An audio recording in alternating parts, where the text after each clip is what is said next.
మీకు తెలుసా? నవరాత్రి 3వ రోజు పార్వతీదేవి ఎందుకు చంద్రఘంటాదేవి రూపం ధరించిందో? బ్రహ్మచరిణిగా సుదీర్ఘమైన మరియు కష్టకరమైన తపస్సు తర్వాత పార్వతీదేవి శివుడిని వరముగా పొందింది. కానీ వివాహ రోజున శివుడు అత్యంత భయంకరమైన మరియు క్రూరమైన రూపంలో వచ్చాడు. అతని ఊరేగింపు కూడా అత్యంత దిగ్భ్రాంతికరంగా ఉంది. ఇందులో భూతాలు, పిశాచాలు, అన్ని రకాల అసాధారణమైన జీవులు ఉన్నాయి.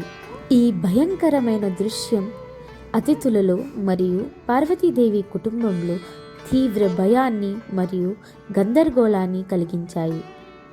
ఆమె తల్లి రాణి మైనా భయంతో మూర్ఛపోయింది.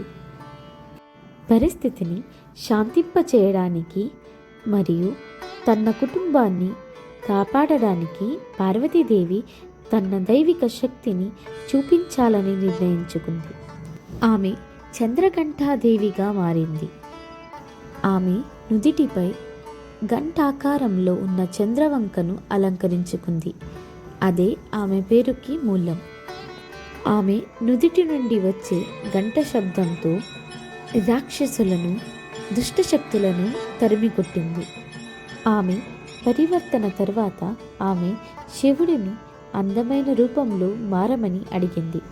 దీని తర్వాత శివుడు మారిపోయాడు మరియు వారు సంతోషంగా వివాహం చేసుకున్నారు. చంద్రఘంట మాత తన భక్తులకు దయగల మరియు కరుణామయ తల్లి అని, శాంతి మరియు శ్రేయస్సును ప్రసాదిస్తుందని ఈ కథ చెబుతుంది. మీకు ఈ కథ ఇష్టమైనట్లయితే దయచేసి మా ఛానల్ని సబ్స్క్రైబ్ చేయండి. ఇలాంటి మరిన్ని వీడియోస్ కోసం. జై మాతాది.